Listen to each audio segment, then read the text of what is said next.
And what's going on, guys? This is the Club of the Man 1993 coming at you for another retro review in my WrestleMania review series, as we are now on WrestleMania 21, as WrestleMania goes Hollywood. We're going to look back at WrestleMania 21, which is one of the first WrestleManias I can say that I had somewhat of an understanding of it already going into it. As I keep saying, being a late bloomer WWE fan, I've gone back and watched some of the WrestleManias, the more recent ones, before I started this series. This was probably one that, I had seen bits and pieces of, because I knew this was the WrestleMania, the night where John Cena and Batista, started their journey in the main event scene. A few others on this show as well made their mark as well, and this is a year some other people like, Randy Orton or Rey Mysterio, um, Edge, a couple others, first made big names for themselves as well, um, on this show. So with that being said, again, I didn't have to do as much research. I probably not going to do as much research after I watched these last 12 WrestleManias or so that I have left to do. But overall, I gotta say, I think this WrestleMania either is in the top 5 or a top 10 at least for the greatest WrestleManias. Well, at most, because it's definitely not one of the worst, but this is definitely one of the strongest WrestleManias I think that we've seen. Again, it's this is around time where The Rock, Stone Cold, I think was about wrapping up his career as well. He was still very limited. A lot of like the guys from like the early 2000s and the Attitude Era were starting to make their way out and move on to other things. And some guys like Batista, John Cena, Triple H was still around. Kurt Angle and HBK were still there. Randy Orton, Undertaker was getting to the best part of his career. Eddie Guerrero, which this was unfortunately his last WrestleMania match because he passes away later this year from heart issues. But yeah, this show, it had a couple of dips in it, but this was still a really great show. I enjoyed it from top to bottom pretty much. Again, little things here and there that I didn't like, but, it was still a strong show. So let's get right into it. It took place on April 3rd, 2005, and since it is WrestleMania that goes Hollywood, it took place at the Staples Center in Los Angeles, California. About 20,000 in attendance or so, not too bad. We've had some WrestleManias that have been like in the 50,000 and so, like last year in Seattle. At WrestleMania 20, it was like 54,000, I think it was. The show was a little under 4 hours. It was about the average for most WrestleManias, about 3 hours and 45 minutes. WrestleMania 20 was about 4.5 hours, but we do go back there, and I think we stayed until like WrestleMania 32 because we all know how long that show gets, and then WrestleMania 33 as well. But that was still a decent show, at least. I look forward to watching WrestleMania 33 again when we get to it. But getting into the matches from WrestleMania 21, we're going to start off with a really good opening match. Eddie Guerrero taking on Rey Mysterio. At the time, this was a face-on-face feud. As you know, Eddie Guerrero is sort of simple. He hated losing, and he just needed to prove to himself that he can beat Rey Mysterio. Even though they were both really good friends, they were tag team champions. So the story was, he just wanted to see if he can beat Rey. And they put on a really good match. And again, it's a shame that Eddie had to pass away later this year because this was where he was probably hitting the prime or the peak of his career pretty much. He had his moments with in 2004 beating Brock Lesnar for the title. A couple other good matches as well he had before that. But this was where he was like really putting on the best in his career. It's a shame that he had to pass away because he was in the middle of a feud with Batista around the time when he suffered his heart attack and was found dead on November 13th, 2005, which that was 12 years ago on Monday, actually. But it's a shame. But this match was awesome, and it was a match that helped Rey Mysterio get up to the main event as well. Just a little guy who could be no more than a cruiserweight at some point, but they made him into a main event player. He had a couple championship runs, which we will talk about him in next year's WrestleMania when we get to it, which I think is possibly one of the more underrated WrestleManias of all time, I think, personally to me. But this match, again, was great. It was, it was a face-on-face match at the end of the match. Eddie and Rey shook hands, but it would lead to a great feud down the line where Eddie would eventually slowly turn heel on Rey, still being tag champs. They dropped the titles to Eminem and Eddie started walking out matches on Ray until finally he just couldn't take it and he snapped, and him and Ray literally had a legit face and heel feud down the line. It was one of the best feuds of 2005. So a great opening match. Definitely one of the better openers we've seen WrestleMania as well. I don't know, doesn't really top off Owen Hart and Bret Hart and even Daniel Bryan and Triple H, but this was a really good match. And again, it got Rey Mysterio up into the main event scene, and he would do it for Eddie next year, and we'll talk about that when we get to that next year. So then we also had a big first at this WrestleMania. We talk about superstars, making first impressions. The winner of this match, it was just the beginning for him as well. The first ever Money in the Bank ladder match, invented by Chris Jericho. It was his idea, and he was in this match too. It was him, Chris Benoit, Christian, Shelton Benjamin. I'm sorry, Shelton Benjamin, Edge, and Kane. These Money in the Bank ladder matches are always something to look forward to each year. I feel that these, for the most part, just give like an upcoming star that big opportunity that they need, or if you're going through a character change, it like capitalizes on that as well. We've seen guys like CM Punk thrive from being a 2-time Money in the Bank winner. We saw who else was a good Money in the Bank winner. Let me see here. Alberto Rio, Daniel Bryan was a Money in the Bank winner in 2012. It was who won 2012? Why am I forgetting this all of a sudden? John Cena won that one. Meh. Who won SmackDown that year? I'm trying to remember. Dolph Ziggler. Yeah, Dolph Ziggler had a good moment until it was cut short. The last one really good Money in the Bank we really had was Seth Rollins, because Sheamus, kind of flat. Dean Ambrose, his was acceptable, but it was just like a one night thing just to get him to cash in on Shield. And then this Baron Corbin this year, well, Carmelo's doing all right, but Baron Corbin just didn't really get him anywhere because he failed to cash in. But he's somewhat recovered, I'd say, since then. But but this was one match that gave someone the ultimate opportunity, and through this, he became the ultimate opportunist. And I'm talking about Edge. But the match in general, before we talk about the winner, the match in general was awesome. The spots are great. Multiple person ladder matches just ceases to not disappoint, because these are guys who are just hungry to get that contract and to eventually be able to cash in on the champion anytime over the next year or so. And again, guys like Christian had a great showing. Shelton Benjamin looked strong in this as well.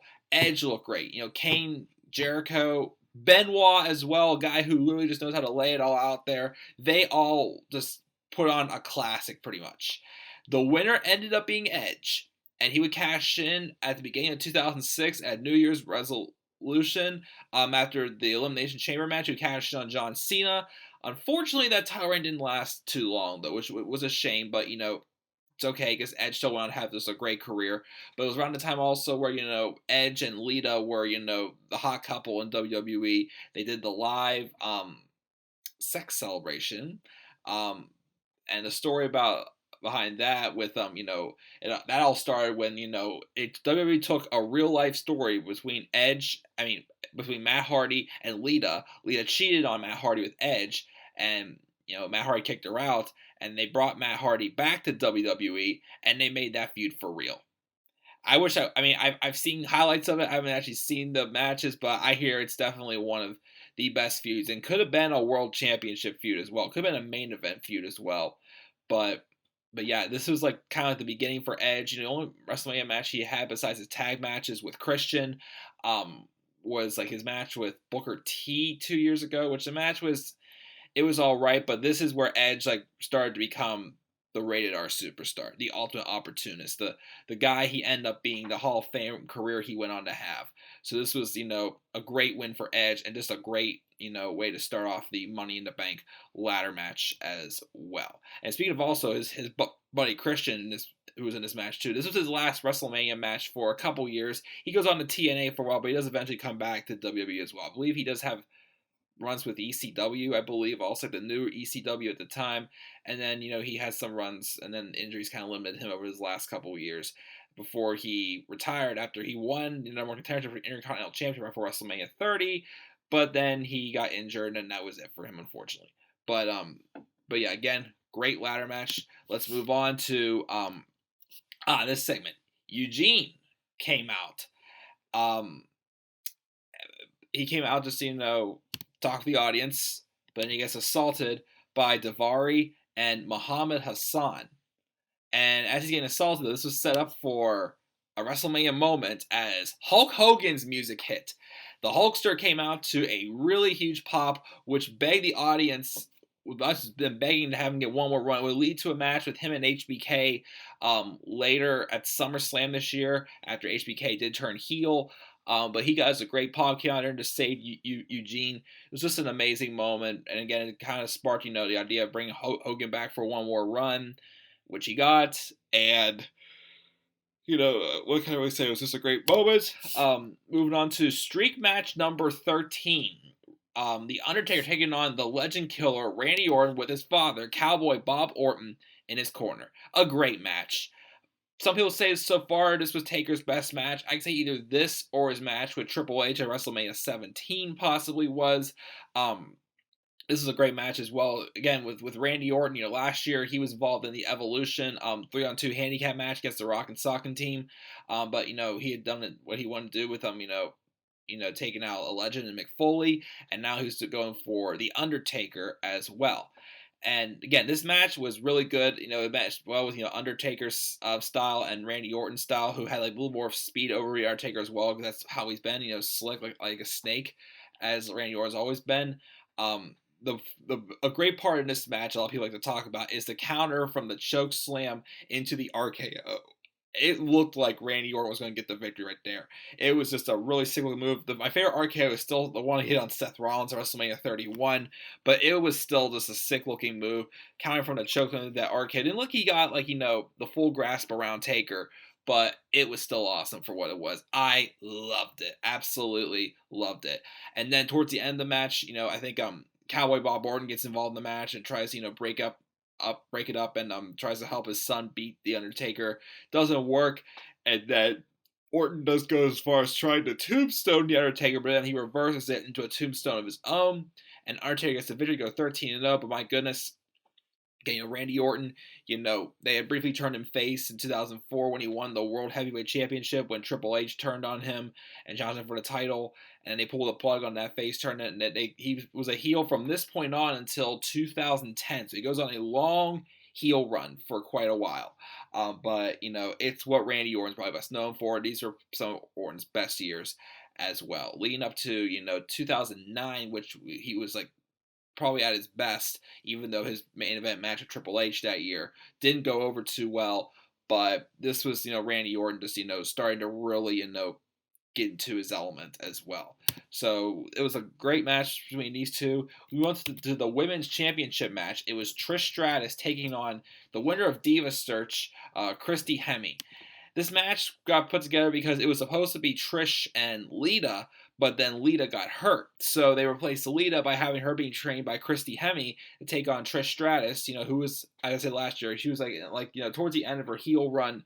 But then she got hurt as well, so that delayed this feud between Lita and Trish. And so I believe Trish did come back from her injury as a babyface, but this match was all right.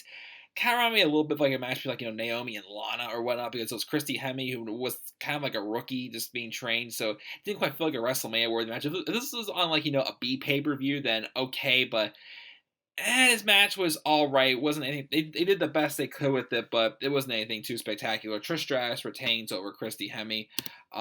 We then move on. Oh my goodness. Okay, again, for being a late bloomer WWE fan, I have watched some matches that people say are classics, and most of the time, I get into them too. And this was one match that I really got into. Kurt Angle taking on Shawn Michaels. What a match! What a match. The story was simple. Kurt Angle was eliminated by Shawn Michaels in the Royal Rumble. And Angle, who had been hungry to, get that world title back, just gets into the ring and just starts beating down on Michaels and eliminates him, even though Angle had already been eliminated.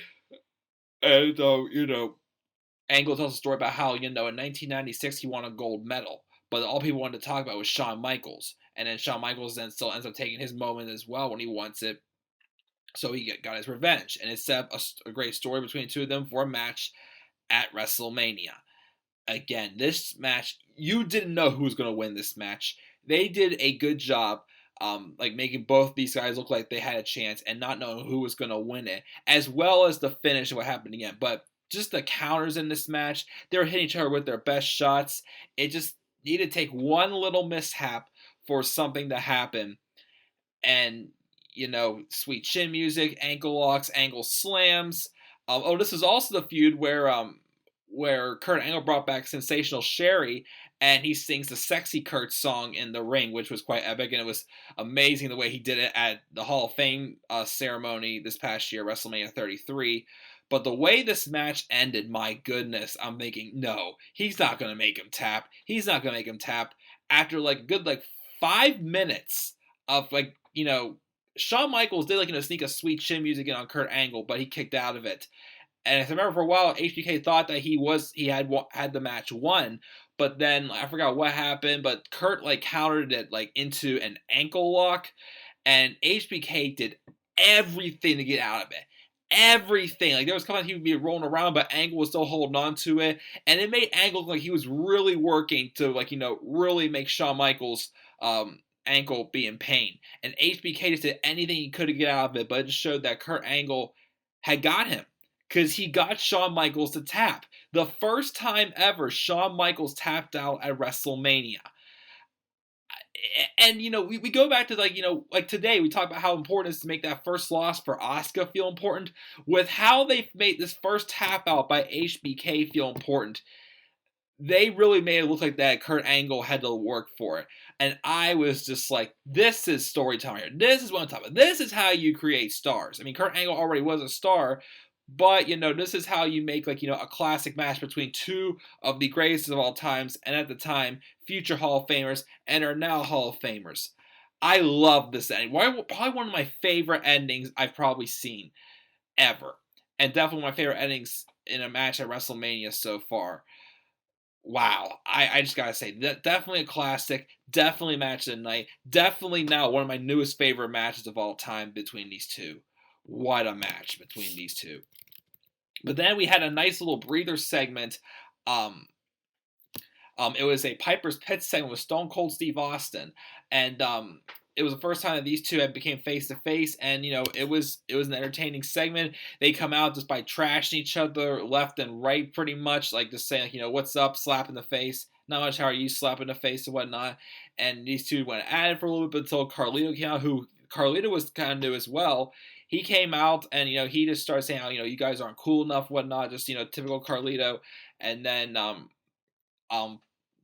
Piper took his apple, he ate it, started eating it and spit in Carlito's face, and Carlito started attacking him. Stone Cold would then hit a stunner on Carlito.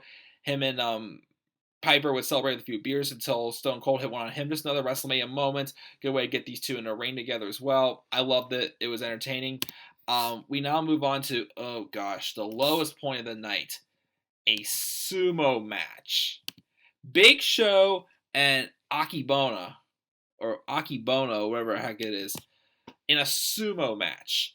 It reminded me of when I used to do martial arts years ago, and there was an all-fighting tournament. It was called circle fighting. Except this wasn't a clean circle fight at all. This was two guys barely wearing any clothes. Big Show and Akibono were in thongs, and I'm looking at it like, this is too much. It was just too much. It was just so weird to watch. It just seemed wrong. I wasn't entertained by it, and it wasn't really just pushing and whatnot. It was a bunch slapping on the chests. When I've been in them, did a couple circle fights, circle fighting when I was in martial arts. We just had the boxing gloves on. We just threw the punches and whatnot. These are just slapping chests, pretty much pushing each other out, and then Akibono beat Big Show, just picking him up and just slamming him outside the ring pretty much to win. Shook hands afterwards, but this was just awful. It was boring. It just the setting of it was just way too much for me. Don't really want to say too much more about it, but that was that. We then had our two main events, if you want to call it, for both world titles. First was the SmackDown um, WWE Undisputed Championship. It was JBL was on a string of one of the longest title reigns in SmackDown history for world titles, at least, taking on John Cena, who had won the. Did he win the Royal Rumble that year? No, it was Batista won the Royal Rumble. This is the year where they both were eliminated, and then then Batista would eliminate Cena, but Cena eventually earned himself though a title shot against JBL, and the moment for John Cena, it was good. The him winning the title. This is his first world championship, first of 16, and first of several 7 straight championship matches he would get following WrestleManias. But the match itself wasn't really that great. They probably could have put on a better match than it did. It was okay, but it wasn't really that exciting until Cena won the title at the end. And this is where Cena was still, Dr. Thuganomics was somewhat transitioning to, who he eventually would become, as we all know. It just didn't really live up to the hype, I felt. So this was okay, but it wasn't really that great. The best moment was afterwards the Cena celebrating with the crowd. All I really gotta say. Moving on now to this main event. Triple H, the Raw World Heavyweight Champion, taking on Batista. This was also a big moment for Batista as well, because Batista, who, was part of Evolution, but didn't seem to really be factoring into any long-term plans, so eventually. But he won the Royal Rumble, and then, last year, Chris Benoit took advantage. Instead of him being on SmackDown, he challenged for the Raw title. So he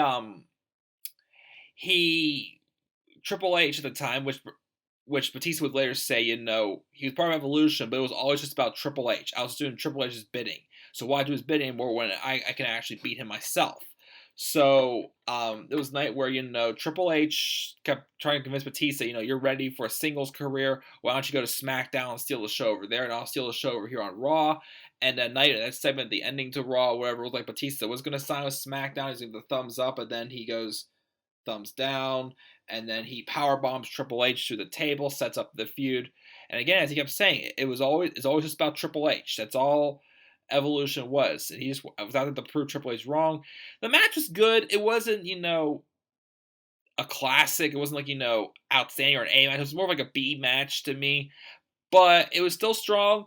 I especially like the endings. Like, it slowed down a little bit in the middle of the match, but the ending as well, when Triple H realizing that he doesn't know what it's going to take to beat Batista. Ric Flair gave Triple H a steel chair to use, which the referee stopped him from using. He was already busted open as well. Hitting Batista with the title, hitting with a low blow. He was just firing all the cheap tactics at him to try to get Batista down, and it didn't work. Batista would counter from trying to be into a pedigree into a Batista bomb, get the victory, and win his first title, and go on to have a pretty strong babyface run. I know that now these days I'd say, Batista seemed like he was more better at getting people to hate him than being a babyface, but at the time he was definitely one of the hottest babyfaces. He would go on to SmackDown, and he had that feud with Eddie Guerrero before Eddie passed away. But then he did have to relinquish the title, and I think he missed next year's WrestleMania because of a real injury suffered in a match against Mark Henry. But we do see Batista stay in the world title run quite frequently over the next couple of years as well. And then he does get into the WWE Championship run with Randy Orton, as well, around the time where Randy Orton was really hitting his peak as a heel when he was the Viper. But yeah, Batista wins. Again, good match. Wasn't really a classic.